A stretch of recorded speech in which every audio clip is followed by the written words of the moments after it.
One of my favorite aspects of working with Black Diamond is that we continually give feedback on products on a yearly basis, and they've done a really good job of just taking the things that we say and putting that feedback to really, really good use. Okay, Carlo, let's talk small cams. So we got C3s, we got X4s, and we got X4 offsets. So why don't we go through one at a time, the features that you like about each cam, and then maybe some of the challenges that you find when using some of these cams.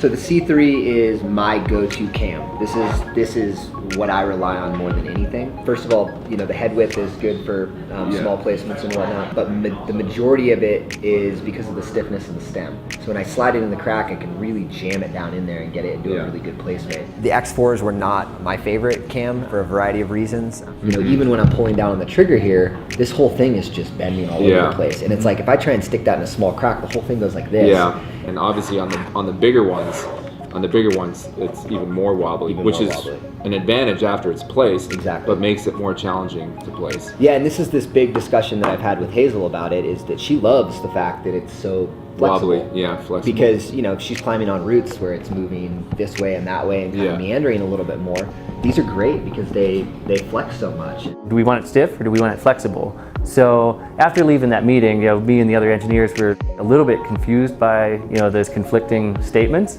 And we kind of just thought about us climbing and tried to analyze it and kind of came up with the idea. It basically needs to be stiff when you place it, and as soon as you let go of it, you don't want it to be stiff at all, and you want it to be flexible. And we came up with a few solutions that we thought might work for this rigid flex trigger. We quickly drew some stuff up in CAD, 3D printed some things, tested it out. It actually seemed like it was working exactly like we wanted. So we made some more burly versions of it and kind of built it onto an X4 platform, and it seemed like we were onto something. So we just kept continuing to iterate, make it better and better, you know, looking at ways to make it more durable, more manufacturing friendly, just things like that. And we probably went through nearly 100 iterations on the concept. There's a bunch of cool new technology on this Camelot, the first being the rigid flex trigger. What this does is allows the unit to stay rigid in hand for easy placement, but it flexes once placed to reduce walking.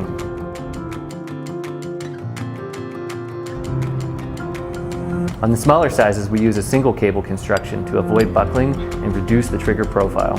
On the larger sizes, we use an OmniFlex dual twisted cable construction on the stem.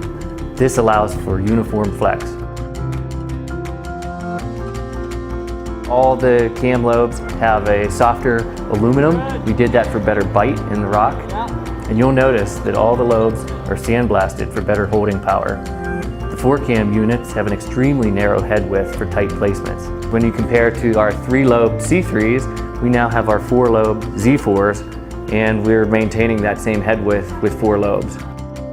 The slings are lightweight and durable Dynex with a unique color scheme for easy identification from other Camelots on your rack.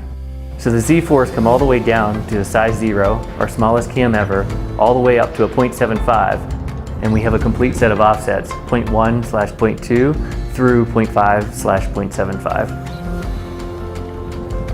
We come in and talk to the engineers and designers, and a lot of the things that we bring to them are more or less pipe dreams. They're ideas that we have that would be great if they could fulfill, but some of them are potentially not realistic based on the technology that's available at this time and just what we're capable of actually achieving. This was one of the times where they came back to us and they were able to kind of create a cam that fit everything that we were looking for in a small cam unit in kind of perfect detail, really. They were able to take our feedback and directly put it into a brand new product that I feel like is going to be a massive game changer for small cam units.